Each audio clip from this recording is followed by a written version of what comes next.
สวัสดีค่ะพ่อแม่พี่น้องสวัสดีFCทุกท่านเนาะค่ะกลับมาพบมาพอกับเจตาพารวยคือเก่าค่ะในทางช่อง YouTube คลิปนี้เจตาก็จะวางแนวทางของลาวพัฒนาค่ะเป็นจังไดแน่เนาะ FC พี่น้องปองไปทุกท่านมีไผโศกไผมานไผใดบ่เนาะใดก็ดีใจนำเนาะค่ะ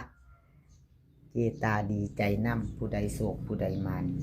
นี่จะเป็นของดาผ้ารวยค่ะประวัติของเพิ่นเป็นของมือขึ้นนี่เนาะค่ะลาวพัฒนาออกมา932 3ตัวบน09ล่างค่ะของดาผ้ารวยคนสวยในช่องเพิ่นเข้าไปถึงยิงลูดเนาะจับมือกันเดินกอดข้อกันมากค่ะ2กับ3 32ค่ะ32ตรงตัวกลับของเพิ่นตรงเต็มบนค่ะบน2ตัวเกือบพี่น้องบ่เป็นเก้าเนาะเป็น8น่าเสียดายเก้ามาอยู่นี่พี่น้องมาอยู่หม่อง4ตัวเนาะเสียดายเด้เนาะดาคนสวยในช่องเกือบแตก3ตัวเกือบค่ะใกล้มาแล้วของดาพารวยคนสวยในช่อง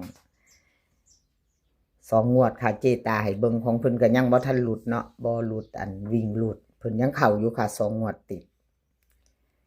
วิ่งหลุดเนาะเข้ามาอยู่ดาพารวยคนสวยในช่องค่ะไผจะตามต่อ FC ของเพิ่น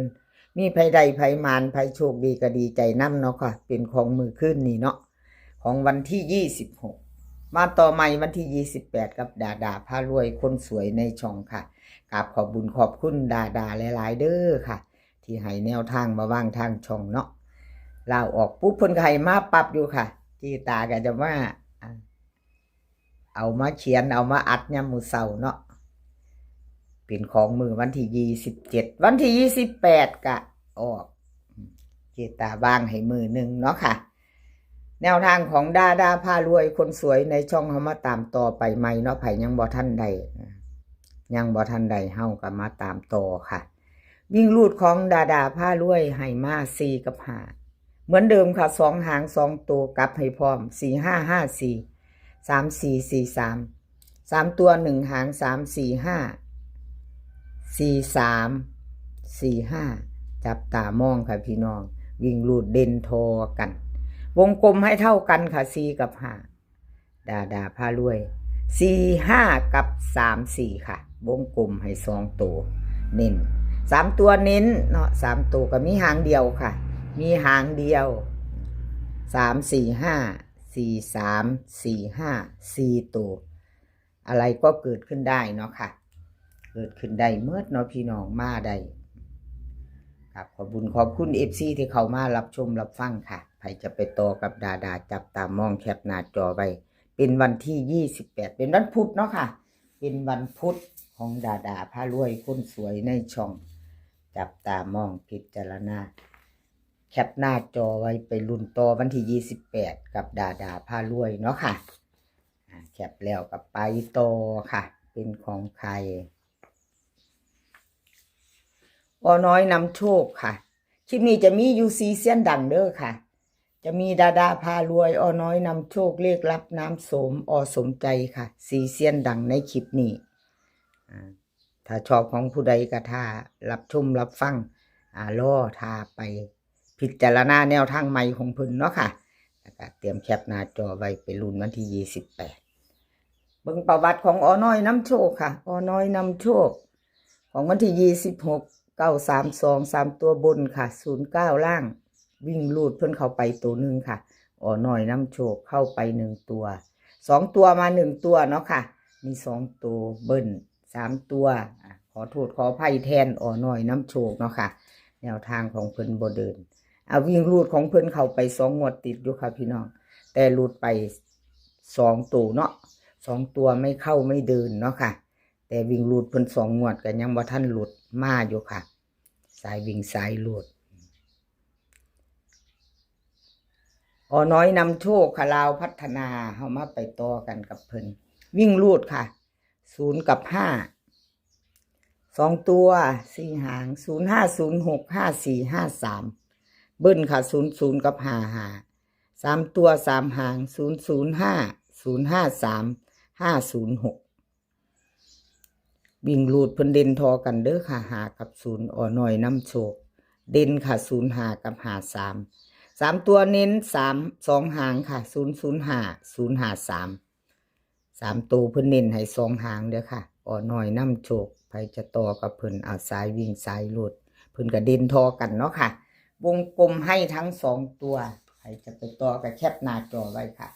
กับขอบุญขอบคุณอ่อน้อยน้ำโชคค่ะที่ให้แนวทางมาวางทางช่องของเจตาด้วยดีเสมอมาเนาะค่ะกับขอบพระคุณเป็นอย่างสูง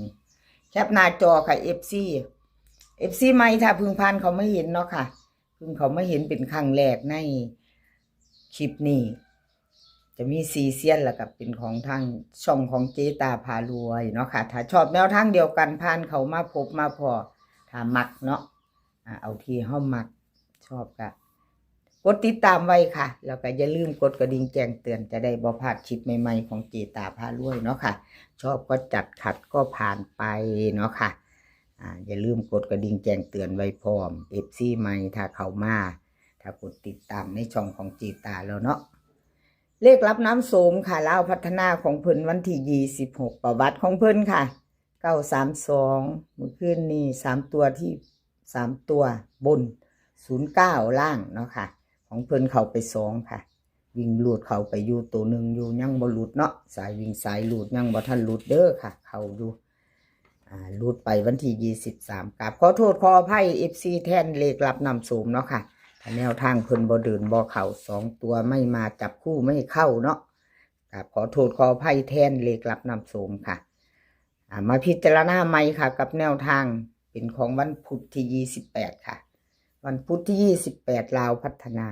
เลขรับนำโสมให้มาแล้วค่ะวิ่งรูดเพิ่นให้มา5กับ8 2ตัว4 หางค่ะ58 57 84 83เบิ้ลค่ะ55กับ88 3ตัว3 หางค่ะ584 583 857วิ่งรูด5กับ8วงกลมเด่นให้เท่ากันค่ะ5กับ8 2ตัวเน้นค่ะเน้นที่58กับ84 3ตัวค่ะ3ตัวเน้นที่584หางเดียวค่ะเพิ่นให้หางเดียวเลขลับน้ำโสมเน้นหางเดียวแคปหน้าจอค่ะใครจะไปต่อกับเพิ่นวันพุธเนาะค่ะกับขอบุญขอบคุณเลขรับนำโสมที่ให้แนวทางมาวางทางช่องของเจตาให้มาตลอดเนาะค่ะชอบแนวทางเดียวกันให้มาตลอดกับขอบคุณหลายๆค่ะต่อไปสมใจค่ะประวัติของสมใจวันที่26ที่ผ่านมาเนาะค่ะพี่น้องมาเบิ่งน้ำกัน932 3ตัวบน09ล่างเพิ่นเข้าไปวิ่งลูดตัวหนึ่งอยู่ค่ะวิ่งลูดเนาะ2ตัวลูดไปค่ะเบิ้ล3ตัวค่ะกับขอโทษขออภัย FC ถูกทันเนาะค่ะแทนสมใจเนาะของเพิ่นเป็นสายวิ่งสายลูดบ่พี่น้อง2 งว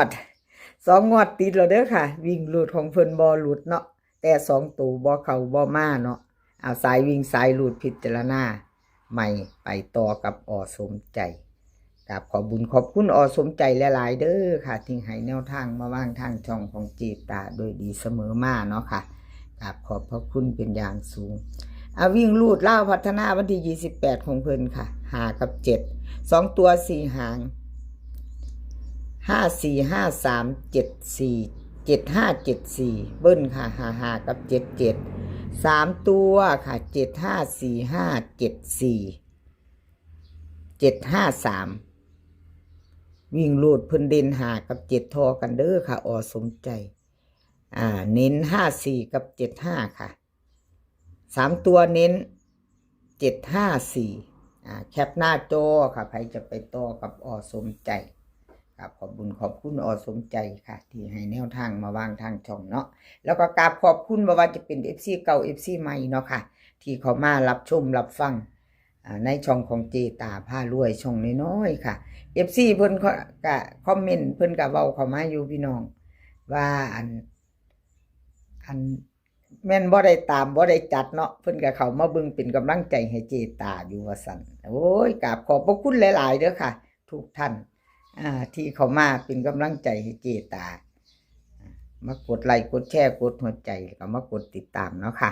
คลิปนี้ขอให้พี่น้องโชคดีกับเล่าพัฒนาวันพุธที่28ค่ะให้โชคดีกันทุกคนแล้วก็ให้มีความสุขให้สุขภาพแข็งแรงร่างกายแข็งแรงกันทุกคนค่ะสุขภาพย่อมมาก่อนเสมอดูแลสุขภาพกันให้ดีเนาะค่ะเดินทางไปไหนก็ขอให้ปลอดภัยค่ะเดินทางไปขอให้มีโชคกลับมาขอให้มีชัยคลิปหน้าพอกันไหมค่ะคลิปนี้ก็สวัสดีค่ะ